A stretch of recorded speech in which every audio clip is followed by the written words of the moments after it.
Border Battle with King and CJ with King. You want to go get a hot dog at halftime? Well, guess what? You can also take the under in the second half of 25. You know what I mean? And CJ. You can win Super Bowls right now with me and Grandpa Brady over here. Let's do it that way.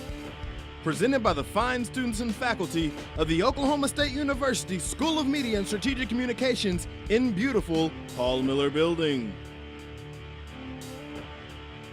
Broadcast live on KXZY OSU Student Radio. And now, live from Studio 318, it's Border Battle with Jordan, the Great King, and CJ, the Viking Nash. Thank you, Landon. Welcome back into Studio 318 here in Paul Miller Journalism Building. You're listening to the Border Battle with King and CJ on OSU Student Radio, KXZY, Suddenlink Channel 112, YouTube Live Border Battle on demand. We're not live today. It's 5:01 on Sunday evening. We got kicked off our live spot because, we decided we were going to do this halfway through the year.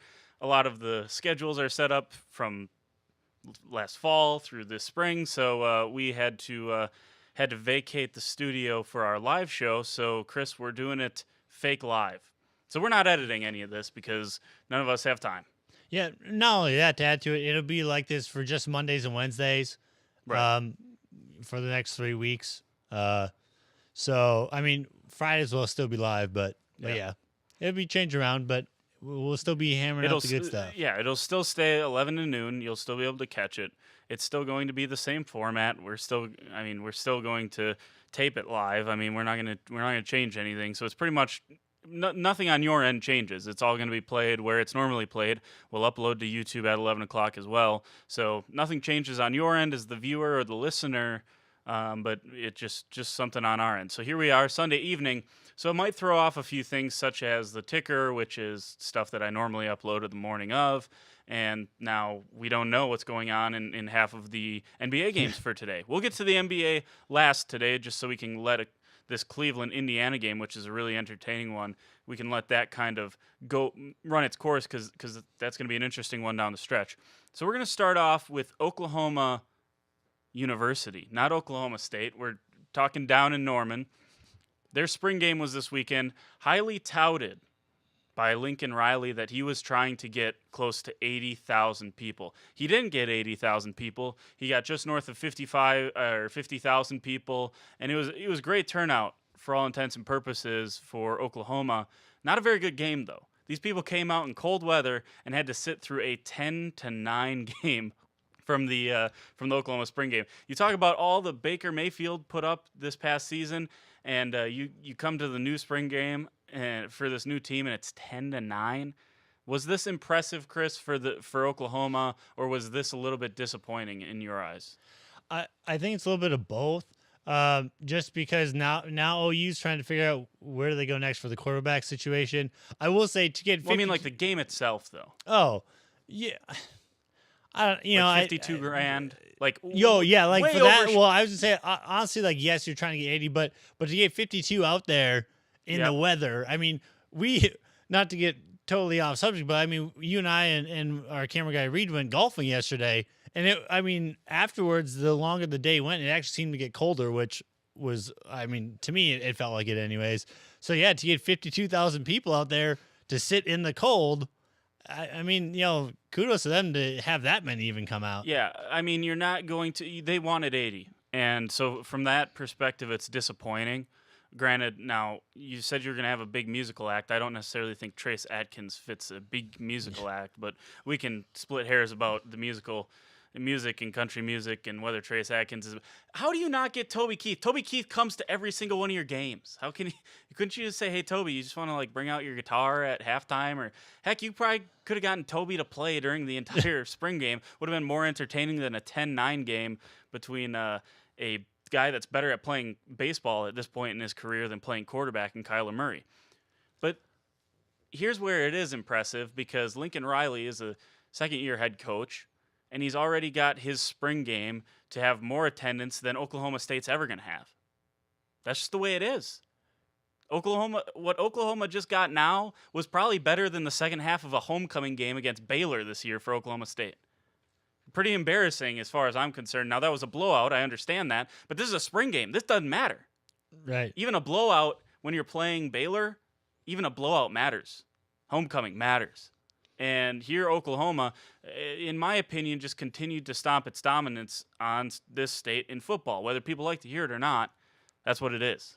Yeah, and I was going to say to add too, in case when people watch this, if they're wondering when OSU's is actually April 28th, so that's still about just shy under 2 weeks now away. But yeah, for what OU did for a spring game, I mean, it shows the fan support that they have, and again, we've talked about this throughout this spring semester, I guess you could say, that our fans have been so in and out for all of our sports. We haven't had just one sport that's always been like, oh, we always get, max capacity.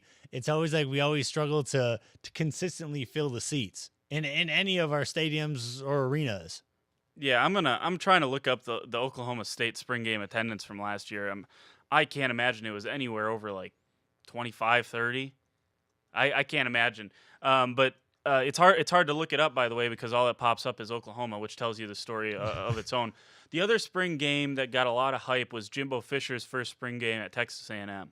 And this didn't draw as much as Oklahoma, which kind of shocked me, although Texas A&M can be, as far as a fan base, can be pretty brutal until you win over their loyalty. You saw that kind of with Kevin Sumlin, their last head coach. But more entertaining spring game for sure. But I think Jimbo Fisher, this is important for him because he's got to win them over, and he's got to get over leaving Florida State. Going from a big program to a big program, one that wasn't really successful to one that you're hoping is going to be successful. I didn't know about this move for Jimbo Fisher, and this spring game, obviously a good turnout. I believe like 48 grand for that spring game. So that was pretty good for Jimbo, in my opinion. Yeah, and like you said, you hit it too there with Jimbo, just what he's having to deal with, kind of the outside noise of, like you said, coming from Florida State and all the drama that came with that move.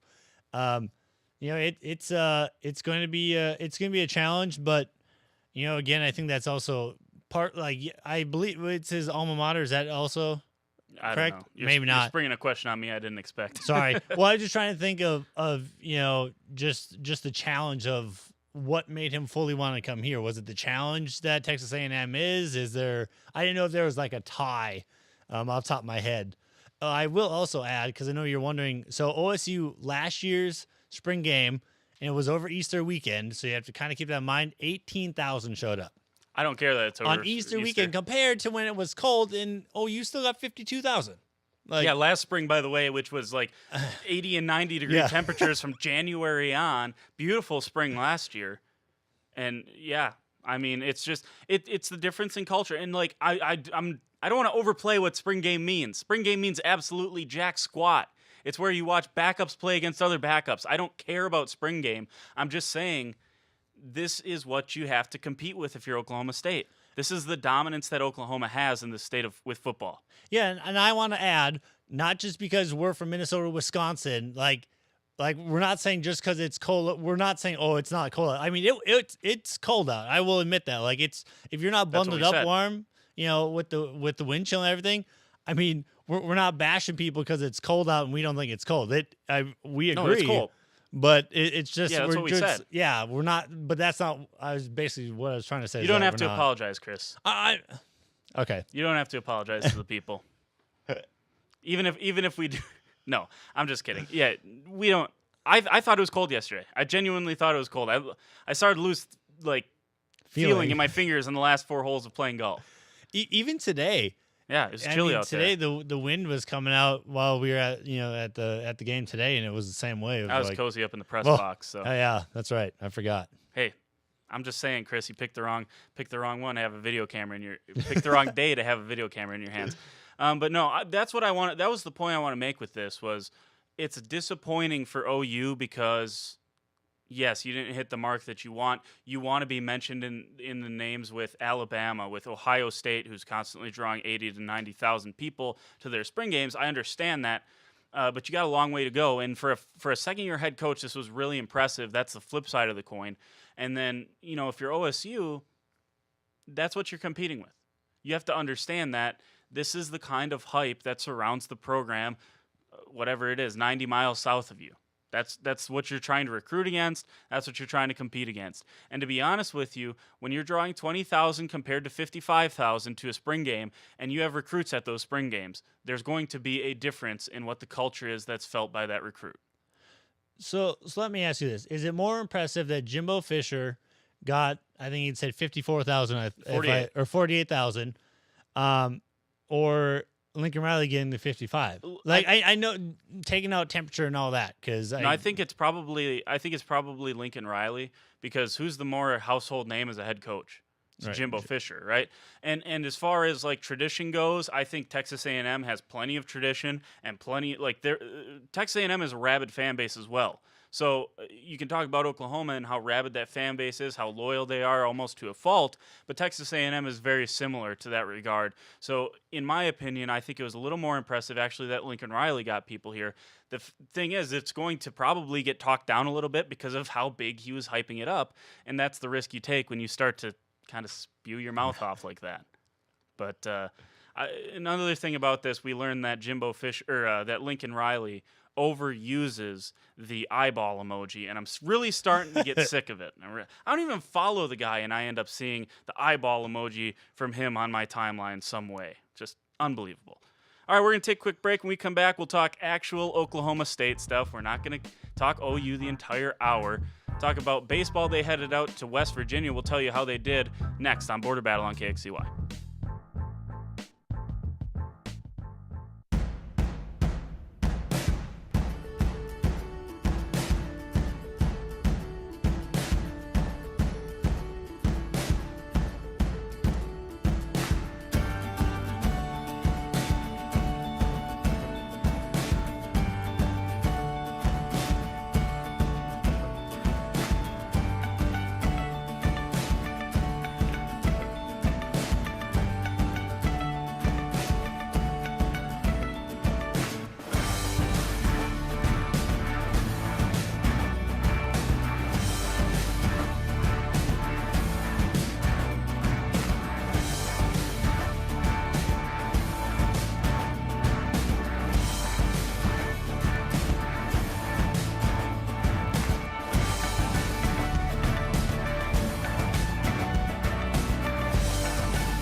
Welcome back into Studio 318 here in the Paul Miller Journalism Building at Oklahoma State University. You're listening to the Border Battle with King and CJ on OSU Student Radio KXCY, Suddenlink Channel 112, YouTube Live, Border Battle on Demand, Facebook.com/Border Battle Show. Again, we're recording this on Sunday evening, now 5:14. We will upload this at 11 o'clock. We will play it on Suddenlink at 11 o'clock, so nothing that you have to change in your schedules around us. We will work with you.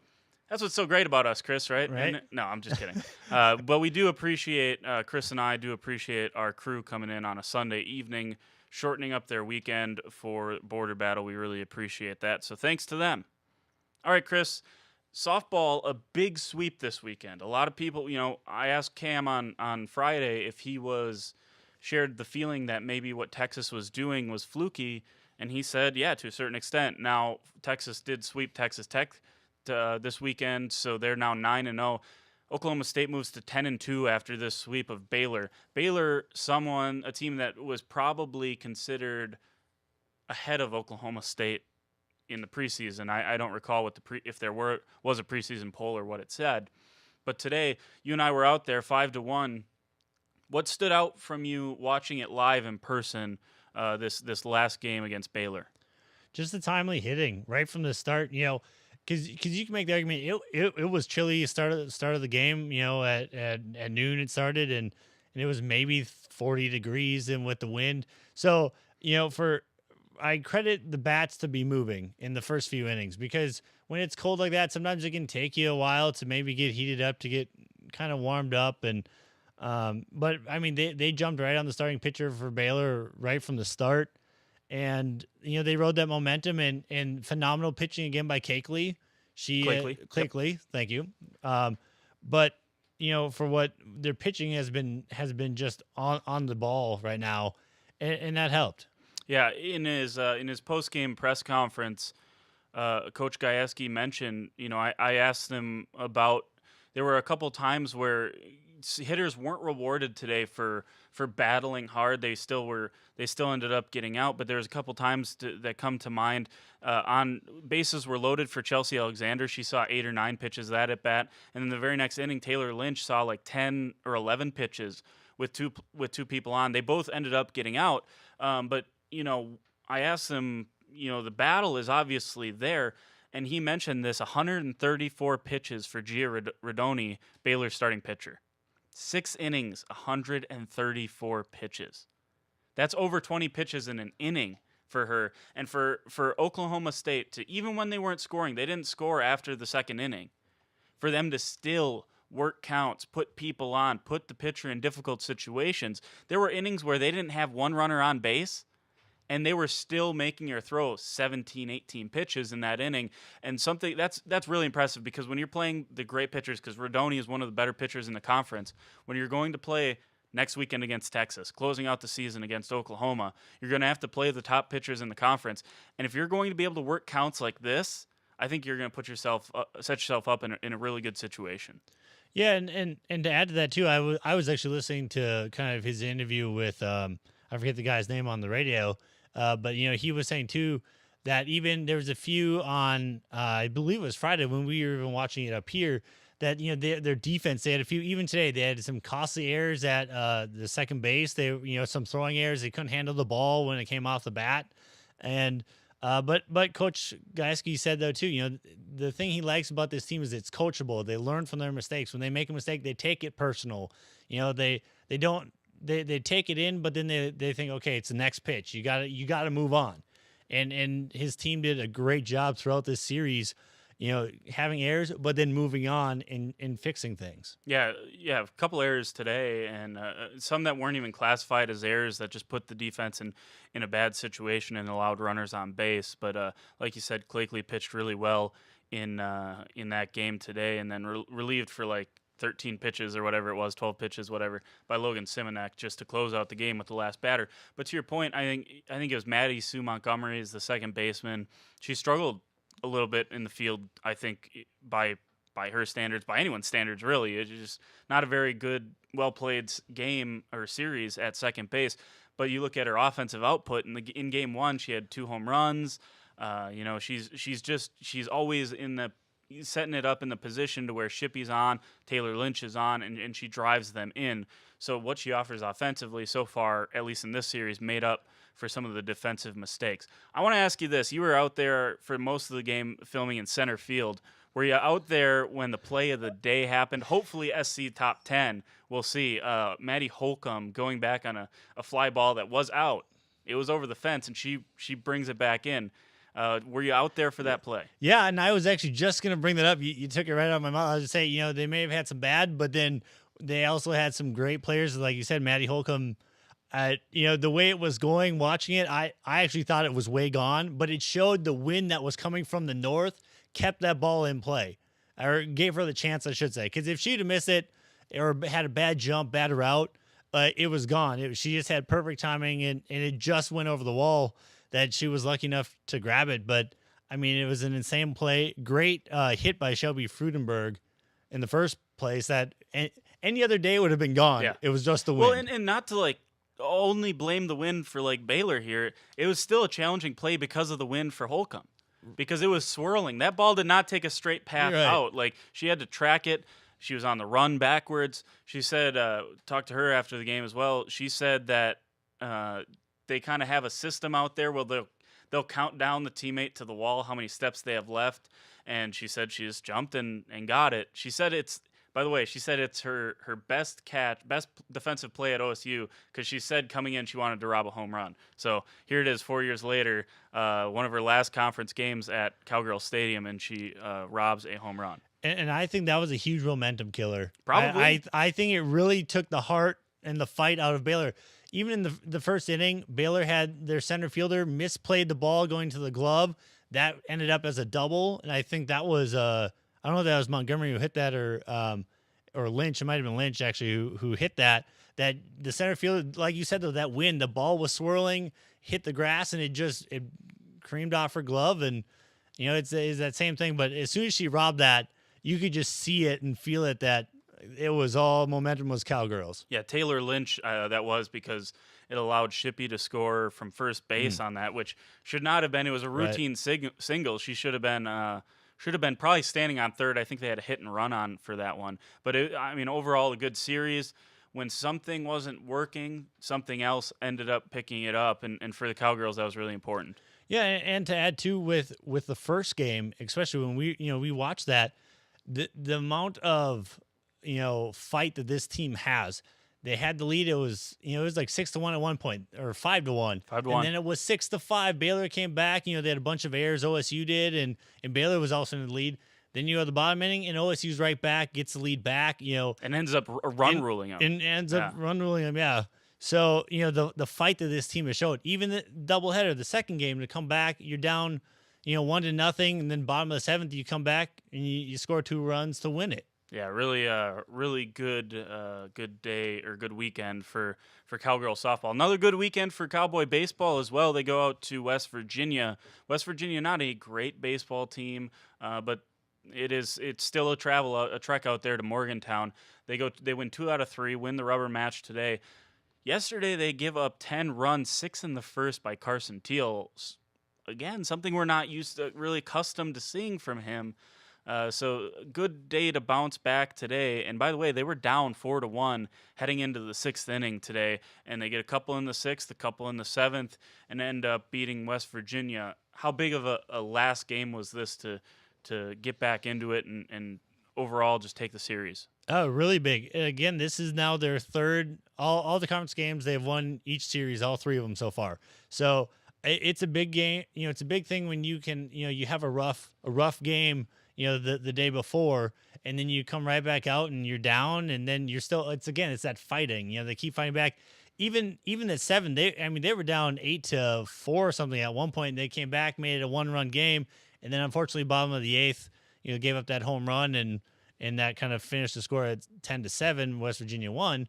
But it's the fight again that this team has shown, and it's a big thing to go to Morgantown of all places, and take the series. Yeah, and with the way Texas is going to be a strong team, and you already lost the series against them. You lost 1 of 2 against them earlier or 1 of 3. Pardon me. You went 1-2 against them early in the conference season, but now you've rattled off 8 out of 9 conference games, and with the way Oklahoma's playing again, you're going to need to continue to win games. So this last game today really was a little bit of an anomaly. You normally looking at John Littell to be a leader. He was 0 for 5 with a strikeout today, left 4 on base. He didn't really have a very good day. Tyler Boone 0 for 3, and he walked and struck out twice. So those guys, really, Ryan Cash 0 for 5 with a strikeout. So normally that's not a recipe for success. You get a home run from Colin Simpson, a home run from Christian Funk, and both of them doubled as well. But Colin Simpson over the past couple of weeks has been strikeout prone. He didn't strike out today. He walked twice, in fact, and was 2 for 2 with those 2 hits that I mentioned. That's really important. But again, we're talking about someone stepping up when someone else doesn't quite have it, much like the softball. If the defense doesn't have it, the pitching steps up a little bit, or the bats get going. And here, John Littell's bat goes quiet for one game. Colin Simpson steps up. Christian Funk steps up. How big is it for this team to get role players, and not necessarily role players, they can be star players, that are finally stepping up when they need to? No, this is really big. And we've touched on this a few times throughout all of our shows the past few weeks, even with the season, that the bats have always been there, whether it has been from Littell. Like, it's great that, like you said, it's that next man up mentality of, okay, you know what, he's not doing great. All right, well, it's so-and-so's day to take over, and I was also listening to something too I had heard on the radio from the West Virginia game today. So far, and it's unfortunate that he had a bad day today, Carson Teal, because you don't really hear about that, like you had said earlier. Is Carson Teal is the only pitcher to actually go longer than, I think it was 6 or 7 innings so far for a starting pitcher. So it shows what the bats have been able to do to pick up the slack for the inconsistent pitching that's been going on. Yeah, and again, I don't want to make it sound like everything's fixed with this team. They're still giving up way too many runs to really be ultra successful in this conference. So there's still plenty of holes to fix. But I mean, look, if you maybe split with OU and win a couple other games here down the stretch in conference play, you're going to put yourself in a situation to be the 3 or 4 seed heading into the conference tournament and really give yourself a shot at making the NCAA tournament. So I think this was a big weekend again to just get the win, and then hopefully some home cooking coming up here as far as that goes. All right, let's talk about soccer here. We got a couple minutes left. The women's soccer team finishes out the spring after losing a couple of games. They finish out with a win down in Dallas against SMU. General takeaway from this spring. And I know we're going to have Coach Carmichael on this coming Friday, which will be a live show. Yep. But we'll have him on, and we'll kind of get his reaction to this entire season. But your reaction, Chris? No, I think it's been good. They lost a few key players. Ungara comes to mind instantly. I believe she is now out. She graduated. Anna Beffer she was I believe one of the Big 12 players, Big 12 team of the year. I believe she was on as far as an offensive player. So yeah, I mean, you're losing some big pieces. Yeah, and to kind of add to that, I think they did well. I think they showed. I mean, they still brought a core, their core back, core group of girls back. But yeah, I think it was great to see, that it looked like they didn't miss a beat, and that's what you need. Granted, it helped when I think it was D'Souza the other goalie, I believe. Yeah, she's not back. She also graduated. She also graduated. Okay. Then never mind. No, they've been splitting time between 2 new goalkeepers too. And maybe I think it's helped that they did that last year. I know it's not the same two in the net, but that same mentality. At least you kind of, as other teammates, you kind of understand. Okay, this is how. Yeah, it no, happens. that's important either way, because you needed to get both of these young goalkeepers who have no experience whatsoever. You needed to get them some experience. Charmaine Morgan played well this spring. Marlo Zoller played well this spring. Obviously, it stinks that you don't have Haley Woodard for the last couple games of the spring, but you know what she brings to the table. Now the point is get healthy, get ready for camp this summer, and then come in ready to dominate in the Big 12. So, again, Friday we'll have more with Coach Carmichael on that. All right, we'll take another break, and when we come back, why are Cowboy fans criticizing Dak? Makes me sick. We'll talk about it next on Border Battle on KXCY.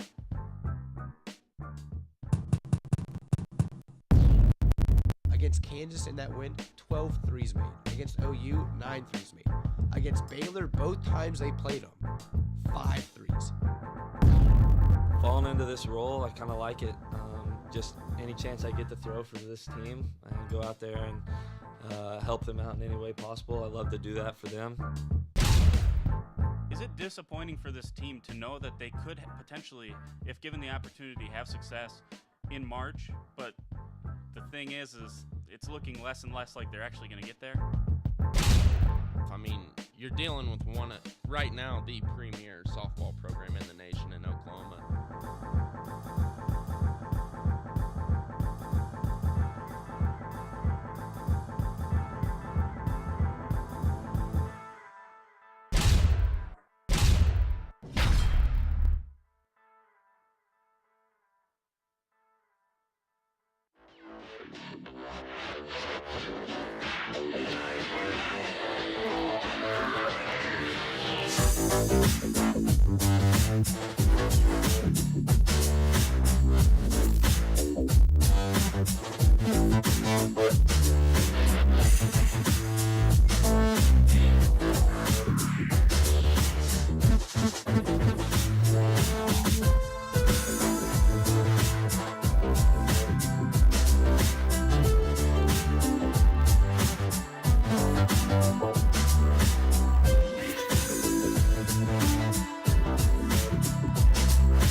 Welcome back into Studio 318 here in the Paul Miller Journalism Building. You're listening to the Border Battle with King and CJ on OSU Student Radio, KXZY, Suddenlink Channel 112, YouTube Live Border Battle on Demand, Facebook.com/Border Battle Show. I'm King from Wisconsin. He's CJ from Minnesota. We form the Border Battle, which we're actually recording today. We're not live, so we appreciate you tuning in any way that you are listening. Chris, the third segment here I wanted to talk about, well, I wanted to talk about this at the top. This is something that I just do not understand. If you're a Cowboy fan, you lose Dez Bryant. Help me out here, Chris. How do you blame Dak Prescott for this? Okay, I'll let you answer this first before I just absolutely go off about this, because this is something that ticks me off to no end. I don't know how you blame him. Like, I was reading up on some of Dak's comments about it, and he's like, was he a third or fourth year quarterback? Like, I get it.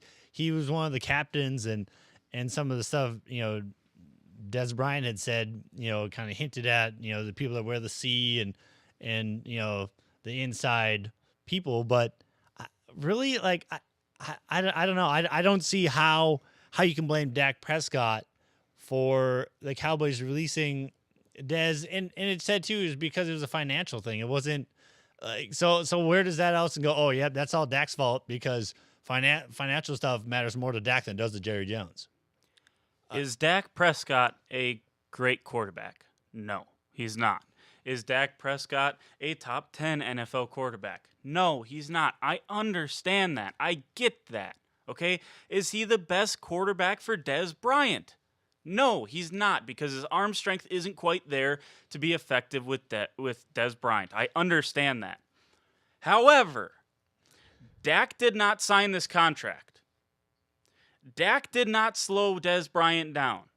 Dak did not force Dez to lose some of his athleticism. That's called age. And by the way, Dak Prescott's poor play as a quarterback did not make Dez's contract number go up.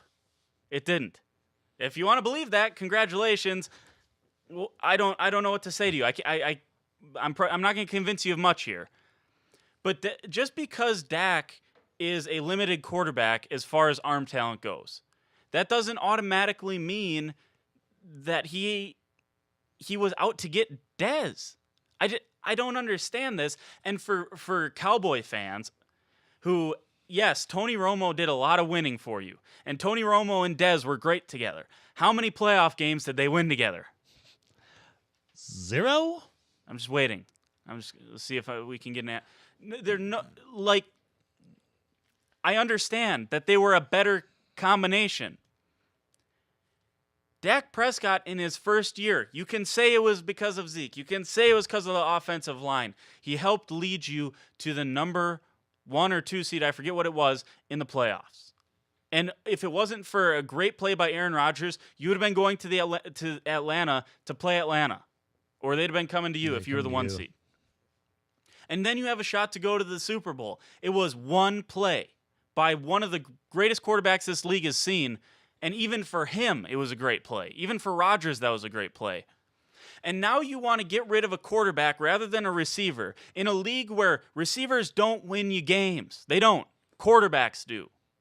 So for Dallas Cowboy fans that are saying, I would have rather seen Dak gone than Dez, Get a quarterback that can throw to Dez. Stop it. That is one of the most idiotic things I think I have ever heard, because quarterbacks win you games. You can say that Dak might not be there. What's after Dak? Anyone know their backup quarterback? I couldn't tell you who it is right now. Yeah, I couldn't without looking it up. I couldn't tell you who it is. Yeah, and I think to even add on to this, what Cowboy fans have to realize is, yes, Dak had a great first year, but it's not like he was expected in a sense to contain that level that he did. Yes. And you shouldn't expect that. Like, if he does great, good for him. But look at the difference between like him and Carson Wentz in their first years. I mean, Carson Wentz was kind of how Dak was his second. Dak and Carson's second year was how Carson was his first, like their rookie seasons. In a sense, like they kind of swapped. Well, I mean, like Carson Wentz wasn't transcendent this year, guys. Like, no, people don't forget about that. Carson Wentz has a heck of a team around him too. Right. Everyone that says, well, if you're going to talk about Dak, you better talk about the team around him. You have to say the same thing about Carson Wentz. No, and rightfully so. I'm just kind of trying to say the point of like it's the fact of Dallas was all happy because of the rookie year. He exceeded him and Zeke exceeded expectations by far. And so they're like, we're going back. Now we're going to go to the Super Bowl because, Aaron Rodgers had this great play and unfortunately it didn't go our way. And, and then they have the Zeke the suspension the second season and just inconsistencies. And it's like Dak is young. He is still improving. He still has he can still be a good quarterback. Not to say he isn't now, but like his arm strength can get there a little bit. It's like, why are you jumping off the Dak Prescott, wagon so quick, to signal him out just because Dez is leaving? So now that means it's Dak's fault? Like, yeah.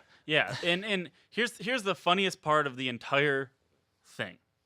And maybe I care too much about what gets said on Twitter. Maybe no one is even interested in this, but I'm sorry, it interests me, so we're talking about it. And Chris, you know what is the funniest part of this whole thing? I saw a couple tweets the other day was, well, Dak showed that without Zeke, he's not a good quarterback. Did I miss something? Did Dallas also get rid of Zeke? Or is he still on their roster? No, he's still on the roster. Oh, he's still there. So why are we bringing up that he's not good without Zeke? He's got Zeke. For the foreseeable future, he's got Zeke. They've already made it clear they're not going to spend money on overvalued, overpaid old people. That's why you got rid of Dez. You know what they're doing? They're committing to Dak Prescott, and they're committing to Zeke Elliott. That's why they're letting old players that are getting overpaid walk. To me, if I'm a Cowboys fan, yes, I love Dez. It hurts to let him go. It sucks that he doesn't want to resign for cheaper, or that we don't want to resign him for cheaper, whichever way it was. It stinks. But I have to still be excited about this, right? Right. Because you're committing to young, talented players in your organization. Would you have wanted whoever the good receiver was, whoever the best receiver was before Dez? I don't know who that was, but whenever Dez came in, would you have wanted them to keep him because he had good chemistry with the quarterback, or he didn't have good chemistry, but he had better chemistry with the old quarterback? You want to keep him? No, you don't do that. You move forward as an organization. Dez was old, and he was getting overpaid. And to add to that, it's a business. Like, this is where the business side comes into play. Like you said, you have to start looking towards your future. You got to invest in your up and coming stars, and that's what Zeke and Dak. They've proved that they can play the game. Yes. They can play at this level. But in order for them to get the best out of their ability to maximize their potential, sometimes you have to let go of the fan favorite, the hometown guy, and to keep building around your stars. If you rebuild this offensive line, if you're able to get a replacement for Dez somewhere along the line, it doesn't have to be as good as Dez once was. Just get a replacement for him, serviceable replacement. Dak and Zeke can win you a Super Bowl. They can. I'm a firm believer that with the talent around him in Jacksonville, Blake Bortles can win a Super Bowl. And if I'm going to say that, then sure as heck can Dak and Zeke, if they're given a defense and given a good offensive line again that is able to stay healthy, they can do it. Absolutely. That and with Zeke actually being back now, Zeke's going to be back for the whole season. You're not dealing with any of this outside noise. You hope. Not that something else may come up, but you would hope now they have that. That's gone and done. at least with this whole Des Bryant thing, that should be, hopefully somewhat phased over by the time, everything else comes around, regular season, preseason, all that. So, yeah, you have to look at the future, and we've just been preaching that. It's like, it's hard. I mean, the Vikings, you can say the Packers dealt with it with Jordy Nelson. It was the same thing. It was a financial thing, and you got to move on. Yep, and Packer fans are the same way, freaking out about trading Jordy Nelson for Jimmy Graham, but you got cheaper with Jimmy Graham. Jimmy Graham his cap hit as a whole $1.5 million, $2 million less than an old Jordy Nelson that really didn't do much for you last year. Okay, and the argument's the same. Brett Hundley throwing him the ball, it's not fair to Jordy. I don't care if it's not fair to him. He's old and he's overpaid. Same here with Des Bryant. All right, Schefter is talking about 4 teams that some believe could show varying levels of interest in free agent wide receiver Des Bryant. Arizona, the issue there is there's little money left. Baltimore, they got room even with Michael Crabtree, although I think you'd have too many old wide receivers, but we can get to that in a second. Buffalo wouldn't be NFC East, but AFC East. Or Green Bay, a replacement for Jordy Nelson. Now, I tweeted out the other day, coming into the offseason, if you're a Green Bay, put yourself in a Green Bay Packer fan shoes here, just for 2 seconds, and then I won't ask you to do that ever again, okay? For 2 seconds, put yourself in a Packers shoes. Okay. Who would you rather have coming into the season? I said you can either have Jordy Nelson at $11.5 million cap hit, or you can have Dez for whatever. Say you sign him for between $8.5 and $10 million. Who would you rather have? And I know what you tweeted at me, but I know that you weren't being serious. Yeah. For those of you that are wondering what I tweeted, I'd take Jordy Nelson back. Okay, here's my thing. If I know it's less than what Jordy would have been giving, but a lot of it is you have to have a sit down with Des Bryant and say, how committed are you? He's committed. Right, but can he use this chip on his shoulder in a positive way on the field and not let it affect him off the field? He will. Like that's all I would ask. And if he can do that for me, yes. Here's the other thing. People talk about problems off the field with Dez. Where are they? Where are the distractions off the field with Dez? The distractions that Dez brings most of the time are on the field. It's getting stupid penalties with Dez. It's not off the field. Yeah, well, I guess for me, I would say more like stuff on the side, stuff that happens on the sidelines, maybe in the locker rooms. Not like a player, not like Zeke. Okay. Type of thing. I want to clarify that. Okay. No, fair enough. But yeah, I mean, if he's going to come off, and maybe that's why he is such a prime target, is because he's going to have this chip on the shoulder. Hence why, you can see why he wants to sign maybe with the East, so he can torment the Cowboys for sure twice. Yeah. For sure twice, and not maybe more. So, yeah, he wants to show he can still have it. So, or they still got it. And by the way, I don't want the Packers to sign Des Bryant. I don't want Dez unless you're going to get him for that 8.5, the low end of that. Right. If you can get him for 8.5, then be my guest, sign Des Bryant. But I wanted to see Packers Twitter freaked out about Jordy. What would you rather have? You'd rather have the cheaper old receiver than the expensive one. So that's the whole point in this entire argument. All right, we got to take a break. When we come back, we're talking NBA playoffs, including what just happened to LeBron James and why this is absolutely ridiculous and ludicrous. That next on the Border Battle on KXCY.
Welcome back into Studio 318 here in Paul Miller Journalism Building at Oklahoma State University. You're listening to the Border Battle with King and CJ on OSU Student Radio KXCY.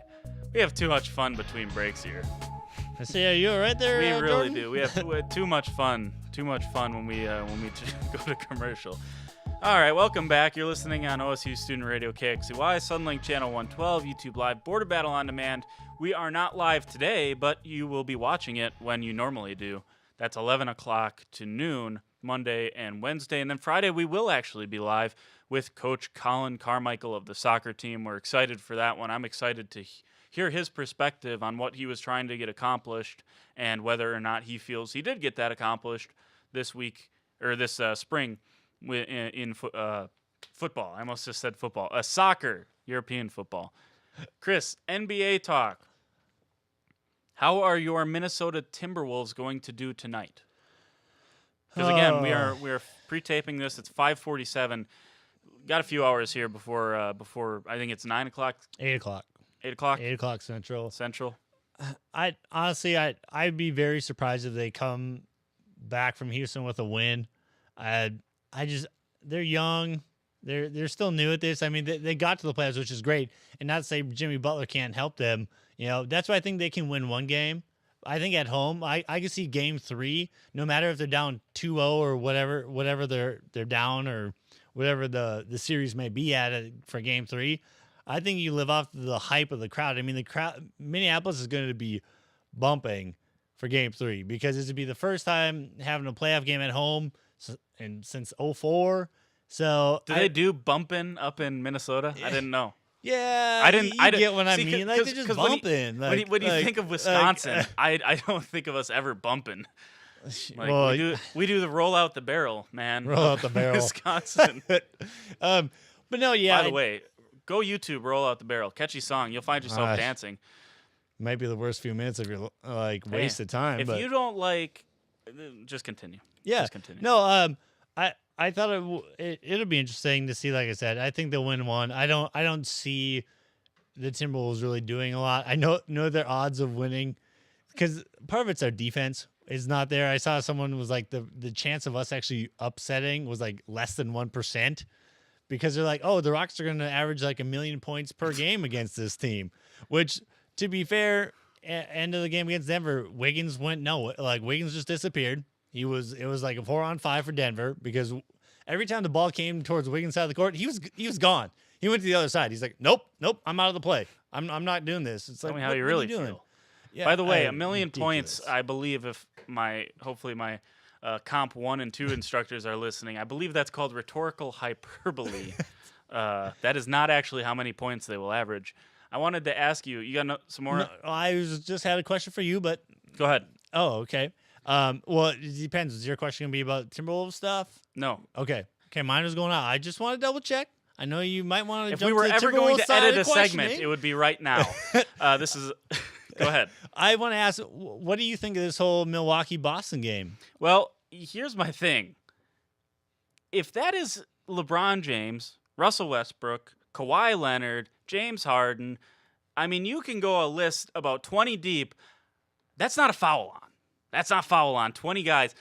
And Giannis would be on that list for me.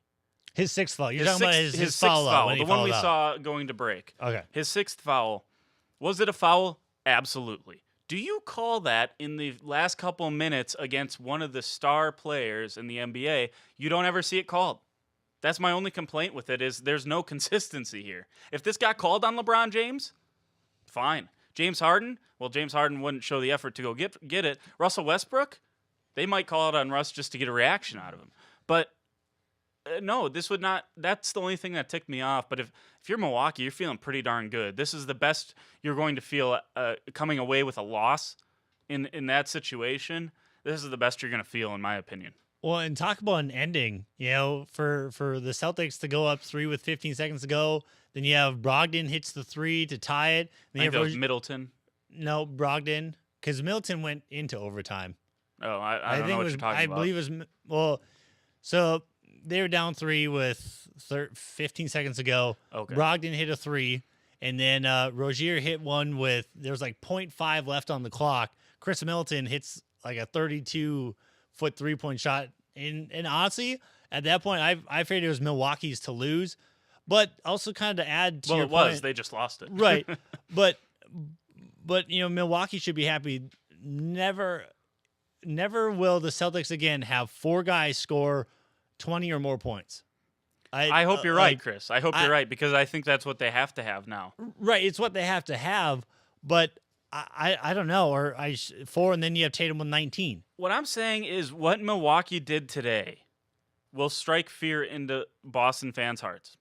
And it should, because everything that everyone said, if this is what happens in this series, Boston's in trouble. Everything that they said all happened except for Terry Rozier went off for the game of his life. If Rozier doesn't play the way he does, the Bucks dominate this game. They dominate this game. And I think you have to be worried if you're Boston. Now, do I think Milwaukee is going to win? No. If you get this game, I think Milwaukee has a chance to win in 7. Or maybe in 6, because I think you'd have to win at your home court. But if you can steal this next game, you're going to put a whole heap of pressure on the Celtics. Because now you got to come to Milwaukee, and it's not a difficult place to play. I'm not trying to sell that, but you got to come to Milwaukee, a growing town again as far as basketball, professional basketball goes, and you got to play there 3 games, and you got to win them all, or you got to win at least one. Pardon me, you got to win at least one if you're Boston. It's harder than it might seem if you lose one of these first 2 games. So it was big for Boston to get the overtime win. And real quick, then we can move on. I do want to add, too, with the whole Antetokounmpo, this whole foul thing. That's where it's like you said, it's inconsistency, but it's like, just let him play. Yeah. Watching the end of that, too, there was one other time, too, he should have been called for over the back over Tatum, and they just let him play. And that's what you do in those moments, unless it's a blatant foul that you can see it, and it's like obvious, like, okay, I have to call that.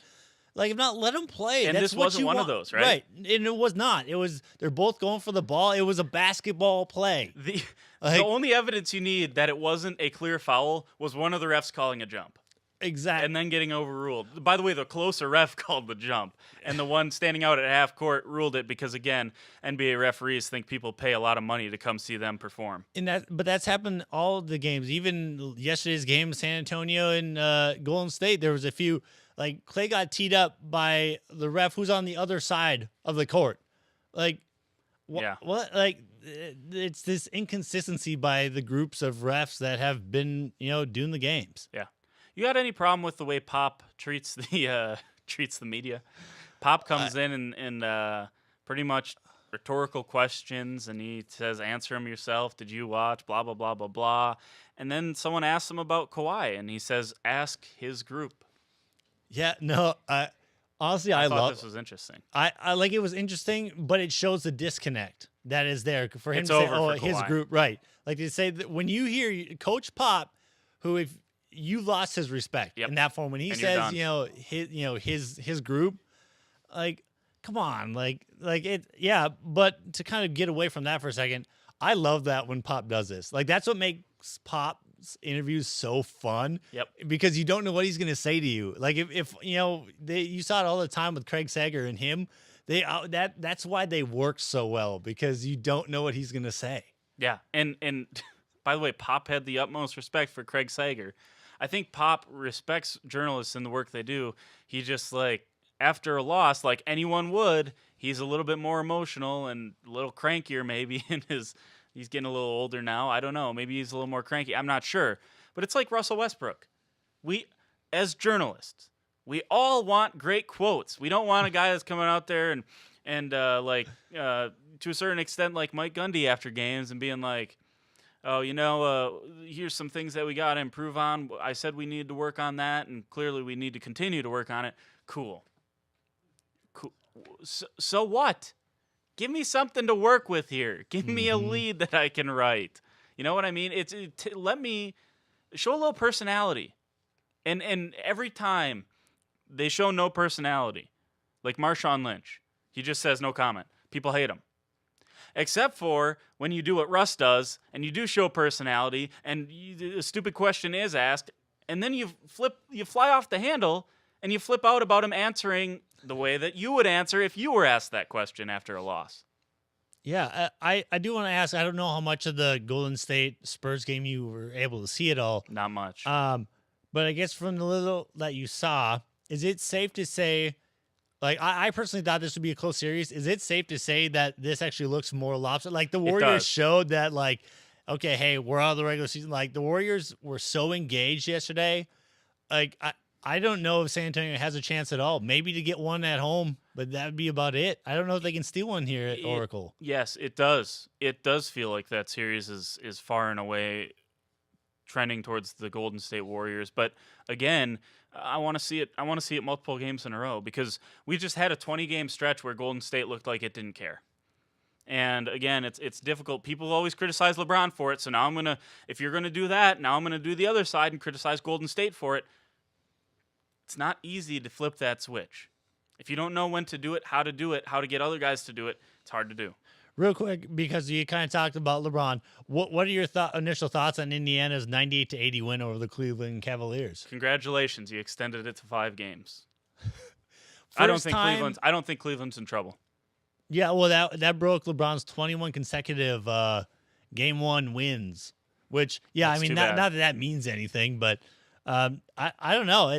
It's still, to me, it shows that Indiana is not here just to get pushed around. Yeah, I don't know if it's over. I don't think it is, but time will tell with that one. All right, we got to get out of here. Under 30 seconds to go. I want to thank our crew again, Chris, because they came in, shortened up their weekend, and we'll do that for the next couple weeks. We appreciate that. Again, we're recording this on Sunday night. You're going to be watching it at the normal time. We'll do it again on Wednesday, same time, 11 a.m. to noon. Join us there on the Border Battle with KXCY.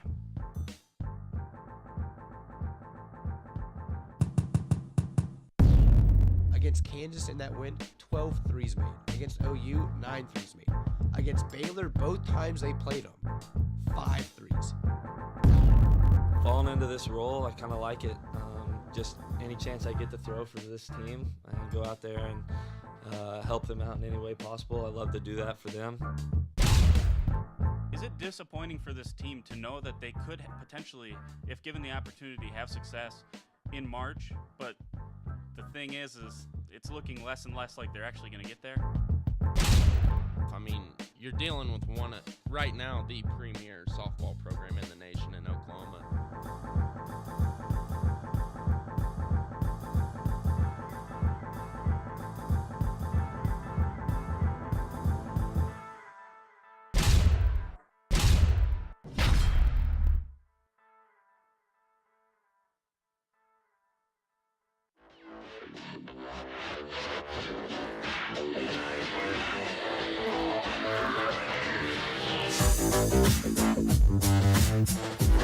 Thank you.